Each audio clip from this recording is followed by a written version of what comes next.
Now, ladies and gentlemen, Maxwell House takes a real pleasure in introducing a young man who's one of the most popular actors in Hollywood, a favorite with the ladies and also with the men, a dynamic dancer, a grand singer, all in all, the best-liked young fellow who ever left all Ireland to come to Hollywood.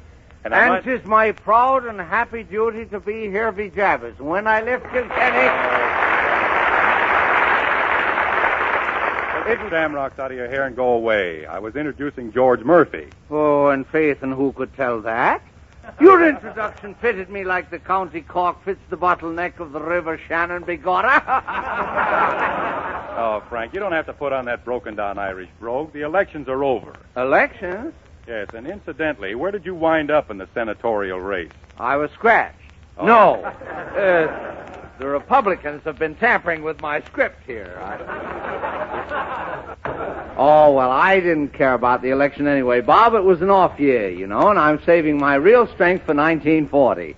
Oh, now, don't tell me you're going to run for senator again in 1940. Oh, Senator, a post for a stooge. In 1940, I'm going to answer my country's highest summons. Oh, Washington is calling. What? I said Washington is calling. Okay, put 'em on. Deposit $4, please. Wrong number. Goodbye. Goodbye. Oh,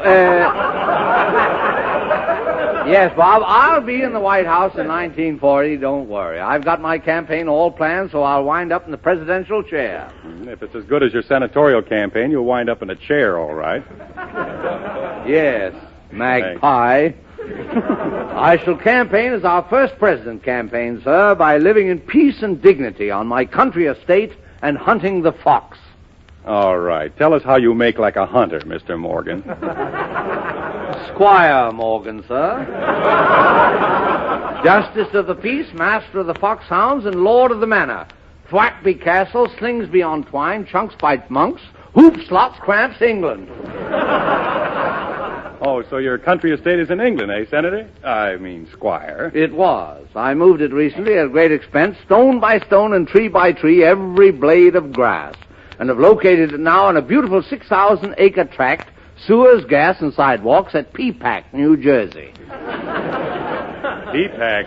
Oh, beautiful Peapack. I chose it primarily for its healthful climate, Bob. Wonderful for horses, for dogs, and for men. How about women? Oh, the woods are full of them. But you should see my kennels. 150 couples of the finest hunting dogs ever bred. I've hunted them all over the country, and no matter what strange place I take them to, they always bag the fox. Do you use the Greyhound? Yes, it's cheaper to ride on the bus.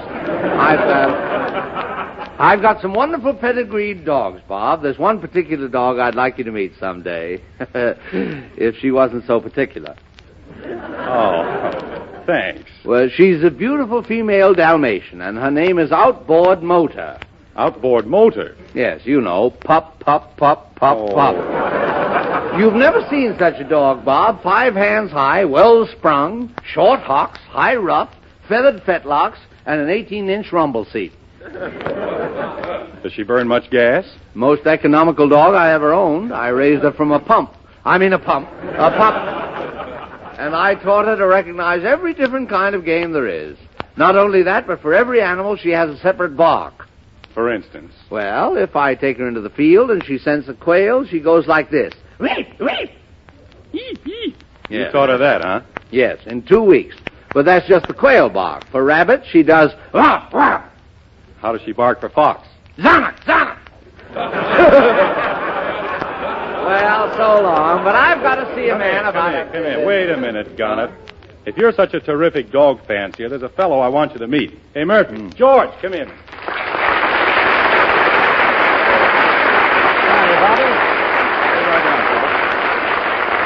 Bob, I'm glad to see you. Very glad to see you, Bob. How are you, Pop?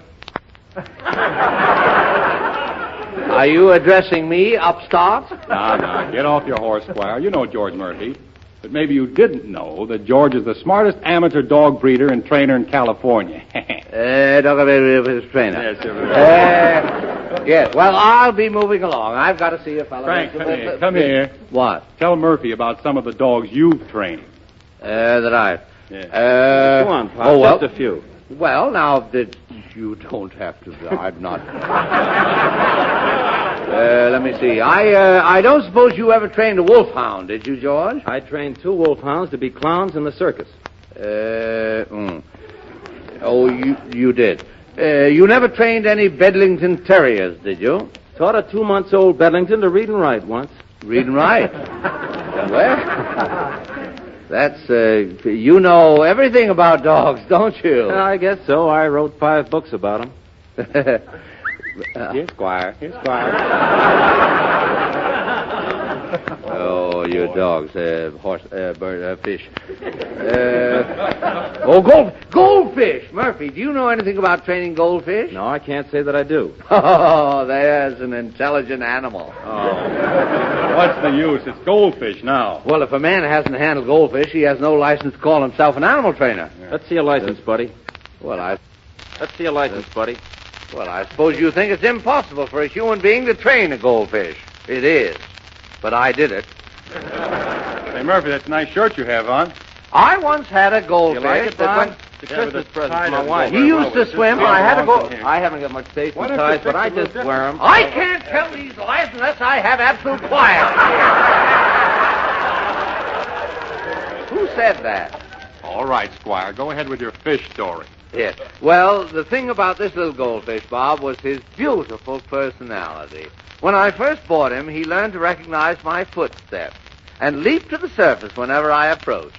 Later, with infinite care and patience, I taught the little fellow to eat out of my hand.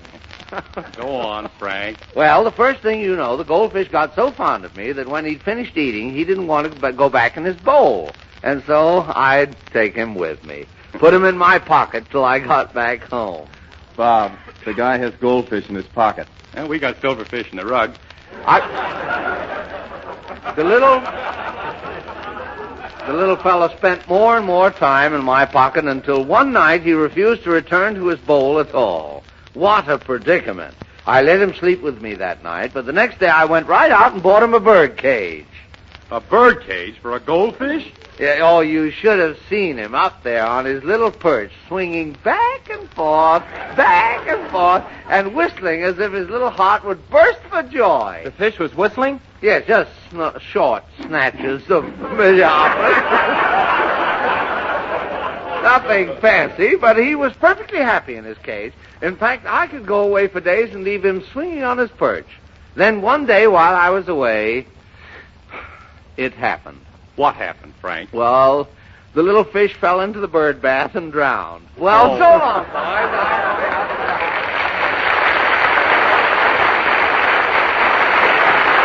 Here's something all of our listeners always enjoy. A brand new ballad sung for us by Doug McPhail. It's called Midnight on the Trail. On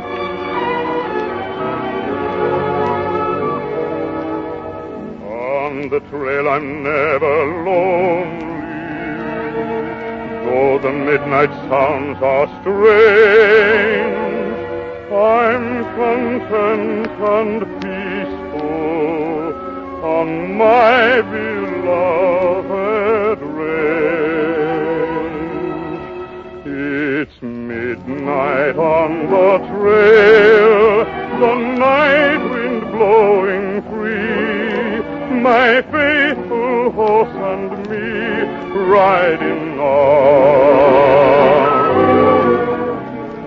Midnight on the trail, a world so new and strange, my old heart seems to change, riding on. Wide open spaces, the canyon's wall, familiar places, I love it all. And as I watch the sky grow pale, I dream of one delight, to ride again at midnight on the trail.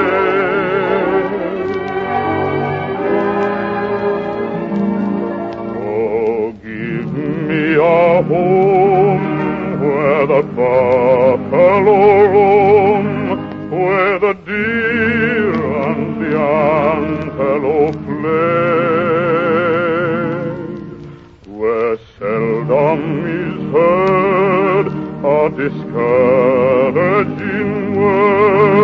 and the skies are not cloudy all day. Midnight on the trail, the night wind blowing free, my faithful horse and me riding hard. And as I watch the sky grow pale, I dream of one delight, to